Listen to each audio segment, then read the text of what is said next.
Derrière, la deuxième priorité, ce serait qu'on puisse en avoir la gestion, puisque ce serait une source de développement économique pour nous. Et le troisième point serait un environnement attractif. Donc, pour le moment, il n'a pas été sélectionné, mais en tout cas, c'est dans les discussions avec la métropole. Une proximité avec le nouveau stade de foot? Tout est envisageable. C'est pas dans les discussions d'aujourd'hui, mais en tout cas, on n'est pas à l'abri qu'on puisse nous proposer un terrain pas loin et une possibilité. Malgré tout, notre volonté première, c'est de rester à Montpellier. Aujourd'hui, on a beaucoup d'équipements qui sortent de Montpellier, et nous, on a spécifié à la métropole et aux élus de la métropole que l'on souhaitait vraiment rester sur le territoire et la ville de Montpellier. Sur le projet de Bougnols, c'est le même projet qui a été présenté dont les travaux ont été décalés? Exactement, c'est le projet dont les travaux étaient décalés à cause du Covid l'année dernière. Donc c'est exactement le même projet pour, je le rappelle, dans un premier temps, répondre aux normes handicapées et pouvoir accueillir un maximum de public. Et voilà, donc c'est le projet qui est en cours depuis quelques années maintenant, qui sera réalisé cet été. Le naming interviendra à la rentrée? Notre objectif est d'ouvrir, enfin en tout cas d'inaugurer le nouveau palais des sports, en tout cas la rénovation qui a été faite avec le naming. Par rapport à la salle, la première option c'était d'aller à Cambacérès. Est-ce que ça a été complètement abandonné ou ce projet tient encore? Aujourd'hui, donc, Cambacérès n'est plus une option étudiée par les dirigeants de la métropole. Est-ce qu'on peut savoir les... Juste, je peux me permettre de... Je sais que vous, ce qui vous intéresse, c'est où sera placé le stade. En vérité, très honnêtement, une fois qu'on a dit que c'était à Montpellier, on s'en fout. Le président l'a dit tout à l'heure. Là où on est très avancé, c'est ça qui est important. Là où on est très avancé, c'est qu'on sait exactement ce que l'on souhaite comme installation et on est en phase avec la métropole. C'est-à-dire, le président l'a dit, un minimum de 5000 places, hein, une jauge entre 5 et 6000, puisque ça ne sert à rien d'aller au-delà. Au-delà, il y a l'arène, ça ne sert à rien. On souhaite avoir un espace d'entraînement indépendant de cette salle et on souhaite avoir aussi à l'intérieur de cette salle, un peu comme à Bougnols, entre 1200 et 1500 mètres carrés utilisables pour le réceptif match et hors match. Voilà, ça c'est acté, ça on est bien en phase, donc c'est l'essentiel. Après, le choix c'est un choix politique, laissons aux politiques le choix de leur implantation. Nous, les deux critères que l'on a donnés, le président l'a dit, c'est être dans une zone de chalandise attrayante, pour pouvoir avoir un vrai développement économique. Et la deuxième chose que l'on a demandé, c'est en priorité être sur le territoire et sur la ville de Montpellier. Voilà. Donc laissons les choses avancer, on est très avancé, et laissons les politiques tranquillement faire leur choix, et je n'ai aucune inquiétude sur le fait que ce choix arrivera rapidement. Et la salle sera entièrement dédiée au... Non. Non, le président vient de le dire, l'objectif, on travaille dans une perspective. Il y a deux choses, il y a trois choses. Il y a la salle en tant que telle. D'ailleurs, la salle, on va dire le complexe plutôt que la salle, le complexe. On sait exactement ce que l'on souhaite et cette vision est partagée avec la métropole. Et là, on est en phase. Le deuxième point, c'est où elle va se situer. Nous, on a donné quelques critères, il y a des discussions et le choix sera un choix politique qui sera pris dans les semaines, les mois qui arrivent. 3, le point sur lequel on travaille beaucoup aujourd'hui, c'est la gestion de cet équipement. Cet équipement doit permettre au club de grandir d'un point de vue économique. Et donc on travaille pour essayer de trouver le modus vivendi, pour essayer de trouver qui va gérer cette salle. Nous, on se propose d'être dans la gestion de cette salle, seul ou accompagné, peu importe. Et on va trouver un système qui nous permette d'être dans la gestion de cette salle. Si on fait une salle de 5000 places, plus un terrain d'entraînement à côté, une zone d'entraînement à côté, c'est bien que des fois, la salle sera utilisée à d'autres choses que l'entraînement. Donc aujourd'hui, il n'y aura pas que du handball, ça c'est clair. Au niveau sportif? À tous les niveaux. En fonction de ces critères, quels sont les 3 ou 4 lieux que vous avez repérés? Pourquoi vous avez intérêt à nous proposer à côté de chez vous? Non, mais non, c'est pas un jeu. Si vous voulez, ça nous paraît nous tellement. On est aujourd'hui. D'abord, on parle de 2024. Et si je leur dis, eux, qu'en 2024, il va se passer ça, ils me regardent, mais là, t'es gentil, Patrice, avec 2024, mais avant, on a une carrière à faire, voilà. Et donc l'avenir du Montpellier Handball, ça c'est l'avenir qui vous intéresse, c'est les infrastructures, c'est la décision politique qui vous chatouille tous un peu et ça nous fait plaisir d'en parler. Mais ce n'est pas notre priorité. Notre priorité, c'est on travaille en coulisses avec le président, on est très actif, on a une oreille extrêmement attentive et on est très optimiste par rapport à ça. Notre avenir à nous aujourd'hui, c'est comment on gère ce qu'a dit tout à l'heure le président, le plan de relance après la crise, parce que c'est une vraie crise que l'on traverse. Et nous, on a le bonheur de bénéficier de soutien fort, et notamment d'une rénovation de Bougnols, avec 500 mètres carrés supplémentaires, avec un hall, un parvis qui va être complètement rénové. On travaille aussi pour mettre en place peut-être un espace de restauration à l'intérieur. On travaille aussi pour avoir un meilleur accueil de notre public. On travaille sur beaucoup de choses qui sont l'avenir immédiat de notre club. On disposera de 12 000 mètres carrés d'exploitation commerciale entre les salons réceptifs et l'entrée. Ça, c'est important. Et ça, c'est la gestion immédiate. C'est les 3 ans. Vous savez, un club de haut niveau, si vous commencez à vous projeter à 15 ans, on sera mort. Hein. Donc, aujourd'hui, ce qui compte, c'est les 3 ans qui arrivent. Il y a la perspective de cette salle qui est très importante et sur laquelle on est très investi, en particulier le président dans le lien politique. Mais notre activité, notre actualité, c'est les 3 ans qui arrivent et le plan de relance qu'on veut mettre en place, à la fois d'un point de vue structurel, économique, mais aussi d'un point de vue sportif. Hein. Parce que bientôt, j'ai l'impression que vous allez me demander quelle va être l'équipe en 2024 quand on inaugurera la salle. Patrice, une question plutôt sportive. Julien le disait, il y avait 10 joueurs du MHB au mondial en Égypte. Déjà, sais-tu dans quelles conditions tu les récupères? Est-ce qu'ils sont tous en bonne santé? Est-ce qu'ils sont revenus prêts et dispo? Et comment tu envisages les prochains jours, les prochaines semaines, quand on récupère comme ça 10 joueurs qui arrivent d'une grande compétition et quand on sait le calendrier qui vous attend, quel est leur programme? Qu'est-ce que tu vas leur demander là, dans les jours à venir? D'abord, je partage ce qu'a dit tout à l'heure Julien, c'est-à-dire c'est une grande fierté pour le club que d'avoir 10 représentants de Montpellier dans un championnat du monde. Pour plusieurs raisons. D'abord parce que ça montre la qualité de notre effectif, mais aussi parce que ce qui pousse la métropole de Montpellier, le département et la région à soutenir le club de handball de Montpellier, c'est que c'est un vecteur de développement, un vecteur de présence à l'international. Alors cette présence à l'international, elle est illustrée évidemment par les Coupes d'Europe, et que c'est pour nous une obligation d'être dans les Coupes d'Europe. C'est un objectif minimal, et notamment la Ligue des Champions. Et donc ça, c'est un enjeu important. Mais c'est pas que ça. C'est aussi l'attractivité internationale du club de Montpellier, elle est aussi portée par le nombre de joueurs qui sont présents dans les grandes compétitions internationales qui représentent différents pays. C'est pour ça qu'on est très heureux par rapport à cet objectif, qui est un objectif que nous demande la métropole, la région et le département, c'est qu'on ancre l'image du club de Montpellier au niveau international et par-delà même le territoire au niveau international. Première chose, c'est une grande fierté. Forcément, il y a des avantages et des inconvénients. Quand tu as des joueurs qui partent sur les grandes compétitions, c'est que c'est des grands joueurs, donc c'est bien pour le club. Forcément, tu ne les as pas pour travailler, donc c'est un inconvénient. Après, il faut travailler. Donc, je ne sais même pas ce que je vais faire cet après-midi comme type d'entraînement. Voilà. Je sais ce que je dois faire pour essayer de... L'objectif, c'est quoi?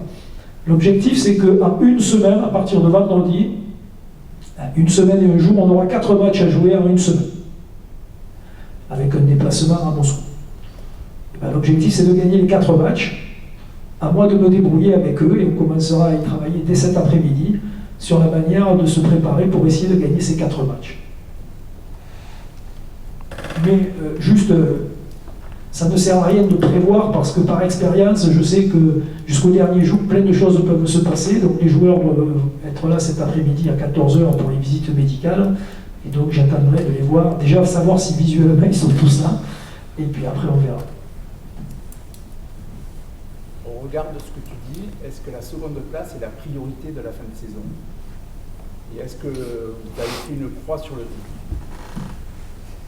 Pourtant, j'ai bien entendu ce qu'a dit le président, Jean-Marie. Il a dit qu'il voulait gagner des titres. Donc j'ai bien compris le message. Ça ne veut pas dire qu'on sera capable d'eux, mais j'ai bien compris le message. Le message, c'est que quand on s'inscrit dans une compétition, c'est pour essayer de la gagner. Et donc aujourd'hui, tant que la compétition est jouable, on est dans cette optique-là. Une question pour Patricia Lay, après il y en aura une pour Valentin Porte. À part Paris, qui est le principal rival pour Montpellier, en dehors de Paris qui est 8 ou 9 points devant, quelle est l'équipe qui vous a fait la plus forte impression? Le rival de Montpellier, sur le prochain mois, ça peut être éventuellement Montpellier. N'oublions pas, l'année dernière, nous avions perdu le dernier match avant de nous séparer, nous avions perdu contre Nantes. On pensait qu'avec les vacances et les compétitions, on allait repartir et on est resté dans une période de reprise qui a été extrêmement difficile, où on a perdu des points que l'on n'aurait peut-être pas dû perdre. Donc je crois qu'aujourd'hui, ce qui est important, c'est pas de savoir où sont nos rivaux, mais c'est plutôt de savoir comment nous, on retrouve le niveau de jeu qui était le nôtre quand on s'est séparés au mois de décembre. C'est ça l'urgence. Et puis après, dans un mois et demi, on verra un petit peu comment les choses évoluent, d'autant plus qu'on est dans un championnat où toutes les équipes n'ont pas disputé le même nombre de matchs. Tu as des équipes qui ont joué beaucoup plus de matchs à domicile qu'à l'extérieur. Donc pour le moment, ce n'est pas ça qui m'intéresse. Pour le moment, ma préoccupation, c'est qu'on retrouve le plus vite possible un niveau de jeu nous permettant d'être compétitifs tous les 3 jours, voire même tous les jours. Question pour Valentin Porte. Tout à l'heure, le président a dit que vous étiez en fin de contrat en 2022. La question va être simple. Est-ce que vous envisagez de prolonger ou est-ce que vous envisagez de quitter Montpellier? C'est dur comme première question. Bonjour à tous. Je peux pas vous répondre là. Je suis dans l'optique. Je clôture ce qui vient de se passer il y a quelques jours avec le mondial et je rebondis sur ce qu'a dit Patrice. Depuis 2 jours, je suis focus sur le match de vendredi. J'ai en mémoire que notre saison de l'an dernier c'est surtout joué à ce moment-là et j'ai encore en travers de la gorge les 2 défaites d'affilée à Ivry et contre Istres. Et donc je suis en train de me demander comment on va retrouver l'équipe et comment je vais faire pour aider l'équipe à être la plus performante possible pour enchaîner avec ce match et les déplacements à Moscou. Donc parlons de ça pour le moment et il sera temps de parler de mon cas beaucoup plus tard. J'ai le temps pour ça, là je suis focus sur vendredi. Est-ce qu'il est plus facile d'embrayer justement sur les compétitions de club quand on sort d'un championnat du monde où c'est qu'on a terminé à la 4e place? Non, c'est dur, c'est dur. C'est pour ça que le défi pour vendredi et ce qui va venir sera encore plus dur. C'est que moi je connais mon état d'esprit, je connais ceux de mes coéquipiers qui partageaient la compétition avec moi, mais je ne sais pas comment sont mes autres coéquipiers, les Suédois, les Portugais, comment on a tous vécu cette compétition. C'est pour ça qu'il me tarde l'entraînement de cet après-midi, échanger avec tout le monde, voir où en est l'équipe. Parce que voilà, quand on fait, nous on y est depuis le 27 décembre avec une autre équipe, un autre style de jeu, un autre projet de jeu. Là, se remettre on en rigolait hier avec Diego Simone, ça va peut-être pas plaire à Patrice, mais il y a quelques combinaisons, on s'en rappelle pas trop. Donc il va vite falloir se remettre à la page dès cet après-midi. Et je le répète, être le mieux possible, surtout dans la tête et physiquement pour le match de vendredi. Surtout qu'il y en a de nouvelles en plus. Ouais, il paraît, ouais. Est-ce que tu es plutôt rassuré par le comportement de l'équipe de France avant le TQ? Rassuré, je ne sais pas si je suis rassuré. Je suis heureux parce qu'on n'a pas fait le même parcours qu'à l'Euro l'an dernier. On a montré qu'on était capable de gagner des matchs. Alors certes, pas forcément avec la manière quelquefois, mais on a quand même enchaîné 7 victoires en 7 matchs. Je pense que personne ici, et nous les premiers, on aurait signé pour ça avant le mondial. Après, ben voilà, quand on arrive dans le dernier carré, on voit encore qu'il nous reste beaucoup de boulot pour arriver au top 3 mondial, comparé à des équipes comme la Suède et l'Espagne qu'on a joué. Il nous reste du boulot. Maintenant, le TQO c'est demain. J'ai des motifs d'espoir parce que j'ai vu des bonnes choses, mais aussi d'inquiétude parce que je sais le chemin qu'il nous reste à parcourir pour jouer contre les top équipes mondiales. Et on va retrouver le Portugal, qu'on vient de battre largement, donc je les connais, ils vont être un petit peu remontés. La Croatie, qui a fait, je pense, une mauvaise compétition qui sera peut-être remontée aussi, et la Tunisie qui a montré de belles choses. Donc voilà, mais encore une fois, c'est dans quelques semaines, on aura le temps d'y revenir. Quand tu disais se remettre du mondial, au-delà des résultats des différents joueurs et du physique, est-ce qu'il faut aussi quelque part revenir à un événement qui a été particulier? Oui, non, c'est pour ça que c'est pas forcément physiquement où je m'inquiète, c'est dans les têtes. Encore une fois, nous, je prends notre exemple, depuis le 27 décembre, on est cloîtrés entre nous, que ce soit à Paris ou en Égypte, à jouer à huis clos, à être entre la salle et l'hôtel. C'est quelque chose qui est pas facile. Alors, c'est beau à vivre, hein, mais c'est pas facile à vivre. C'est vrai qu'on revient, on prend un petit coup sur la tronche quand même. Hein. C'est dur. Maintenant, c'est notre capacité à rebondir de suite. Je sais qu'il y en a qui l'ont, je sais que moi je suis déjà focus maintenant dans le club et il me tarde de reprendre avec le club, mais encore une fois, je ne sais pas comment sont mes amis portugais, comment sont mes amis suédois, dans quel état d'esprit. Peut-être qu'ils ont très mal vécu leur compétition, peut-être qu'ils... Et voilà, ça va être le boulot qu'on a à faire en 2-3 jours là, pour que tout le monde soit le plus opérationnel et le plus performant pour vendredi, pour éviter de revivre ce qu'on a vécu l'an dernier.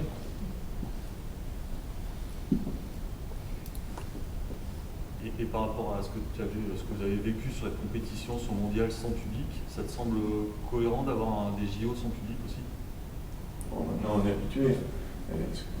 Il faut déjà qu'on ait des JO, il faut déjà qu'on ait une qualification acquise pour les JO. Donc j'aimerais bien qu'on se repose la question dans quelques mois. Ça veut dire qu'on y sera et que les JO se tiendront, mais pour le moment on n'y est pas encore, pas du tout. À la fin du TIC, je vous poserai la question. Voilà.